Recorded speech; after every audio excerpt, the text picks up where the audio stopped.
최고위원회의 시작하겠습니다. 어제 우리 당은 당에서 직접 7곳 그리고 광역단체 후보자가 4곳 그래서 총 11개 광역단체에 대해서 선거 소청을 접수했습니다.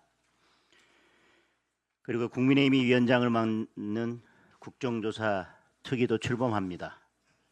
국민 여러분께서 힘을 모아주신 덕분에 참정권 박탈 사태 원인과 책임을 규명할 첫걸음을 내딛게 됐습니다. 이제 특검입니다. 지난 대선 투표함에서 과거 총선과 지방선거 투표용지가 나왔습니다.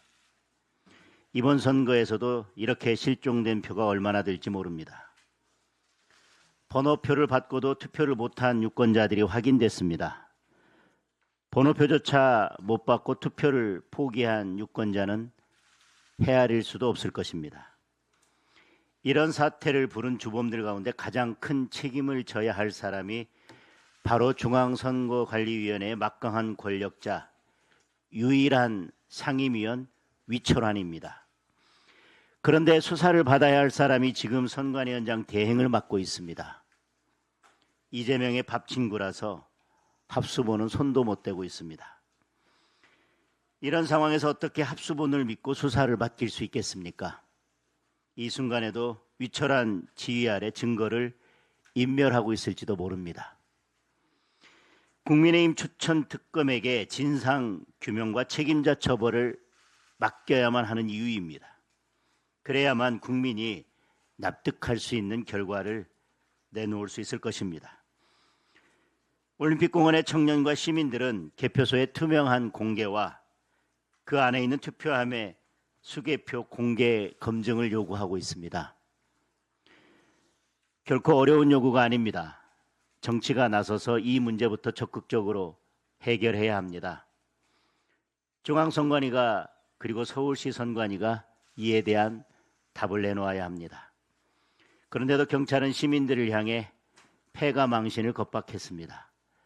시민을 대신해서 항의하러 찾아간 우리 당 국회의원들에게 오만한 자세로 일관하고 보좌진을 폭행하기까지 했습니다.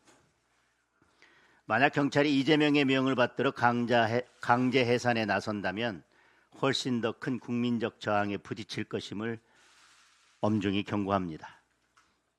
재선거 실시 문제도 소청과 재판에만 맡겨서는 안 됩니다. 국정조사와 특검을 통해 문제가 발견된 이후에는 그때 가서 무엇을 하려 해도 늦을 것입니다. 특별법을 도입해서 정치적으로 해결해야 합니다. 국민적 요구인 선관위 개혁과 선거제도 개혁도 시급한 과제입니다. 91.6%의 국민이 중앙선관위에 엄중한 책임을 물어야 한다는 여론조사 결과가 나왔습니다. 52.7%의 국민은 사전투표 폐지에 동의하고 있습니다. 전자투표같이 국민 정서와 동떨어진 소리를 할 때가 아닙니다. 선거의 공정성과 투명성을 높일 방안을 찾아야 합니다. 국민이 선거를 믿지 못하면 민주주의는 존립할 수 없습니다. 정청래 대표에게 다시 한번 촉구합니다. 어떤 형식, 어떤 의제라도 좋습니다. 만나서 논의합시다. 국민의힘은 이번 참정권 박탈 사태의 진상을 철저하게 규명하고 국민이 믿을 수 있는 선거 제도를 만드는 데 모든 힘을 쏟겠습니다. 노동 현안과 청년 정책 관련된 말씀을 드리겠습니다.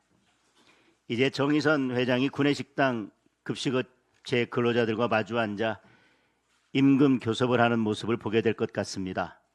노동위원회가 현대자동차와 하나오션에 대해 구내식당, 경비, 청소 등 하청업체 근로자들과 직접 교섭에 나서야 한다고 결정했기 때문입니다. 현대차 협력업체가 8,500개에 달하는데 이제 1년 365일 노조와 협상만 하다 끝날 판입니다. 수많은 기업들이 똑같은 현실에 직면하게 될 것입니다.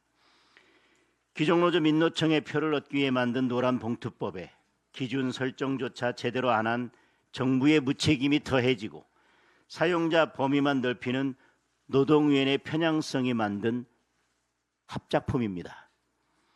노동계는 한술 더 떠서 내년 최저임금 12,000원을 요구하고 있습니다. 올해보다 16.3%나 대폭 올려달라는 것입니다. 반도체를 뺀 대부분의 산업들이 한치 앞을 못 보는 어려운 상황입니다. 자영업자 폐업이 통계 작성 이후 처음으로 연간 100만을 넘었습니다. 그런 판에 최저임금 12,000원은 중소기업 소상공인 자영업자들에게 폐업 통보서나 다름없습니다. 시민들과 청년들의 일자리부터 사라질 것입니다. 이미 문재인 정권 시절에 뼈아프게 경험을 했습니다. 양대 노총은 임금 삭감 없는 정년 연장까지 밀어붙이고 있습니다. 기업들에게 청년 채용을 하지 말라는 소리입니다. 청년 일자리에 어찌되든 자신들의 기득권만 지키겠다는 것입니다. 민노총과 합작한 이재명 정권의 노동 정책은 결국 청년 미래 죽이기 정책의 다름 아닙니다. 최근에 전업자녀라는 신조어가 등장했습니다. 일자리를 복구한 청년들이 가사를 전담하며 용돈으로 산다는 겁니다. 일자리 없는 청년들이 벼랑 끝에서 택한 생존의 방식입니다. 실제로 지난 5월 청년 취업자가 25만 5천 명이나 줄었습니다. IMF 사태 이후 최악의 청년 일자리 상황입니다. 이재명과 민주당이 만든 노조천국 청년 지옥의 현실입니다. 당장 노란봉투법의 폭주를 멈추고 노동개혁에 나서야 합니다. 민노총과 손절하고 올바른 청년정책, 노동정책을 세워야 합니다. 국민의힘은 청년들이 미래를 꿈꾸며 마음껏 도전하고 도약하는 나라를 만들겠습니다. 총리 후보자에 대한 말씀 하나 더 드리겠습니다. 용지를 복사하는 직원조차도 다주택자여서는 안 된다. 바로 2달 전 대통령의 말입니다. 다주택자를 마귀라고 몰아붙이기도 했습니다. 그래놓고 다주택자 한성숙에게 국무총리를 맡긴다고 합니다. 한성숙의 재산 규모가 집 2채를 포함해서 총 253억 원에 달합니다. 작년에 잠실 아파트 한 채를 팔고도 이 정도입니다.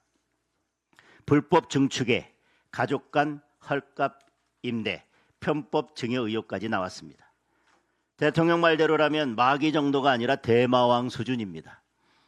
아무리 내로남불이 트레이드마크라지만 이 정도면 국민을 바보로 여기는 것 아닙니까? 그렇게 국민을 우습게 알기 때문에 부동산 정책이 제대로 될 리가 없습니다. 작년 이재명 정권 1년 동안 서울 아파트 값이 14.73%나 폭등했습니다. 1986년 통계를 집계한 이래 가장 높은 상승률입니다. 집값 폭등의 대명사인 노무현 정권과 문재인 정권도 이재명 정권 앞에서는 명함도 못 내밀 지경입니다. 전세 매물은 자취를 감췄고 집값, 전세, 월세가 다 치솟았습니다. 집을 가진 국민은 세금 부담에 시달리고 집 없는 서민과 청년은 방 한 칸 구하기도 어려워졌습니다. 그런데도 대통령은 취임 1주년 기자회견에서 전세 감소는 정상화다. 전세 폭등 없다. 구두 개입 없었으면 엄청나게 폭등했을 것이다. 정말 딴 세상 이야기만 줄줄이 늘어놓았습니다. 대통령 혼자 다른 나라에 살고 있는 겁니다.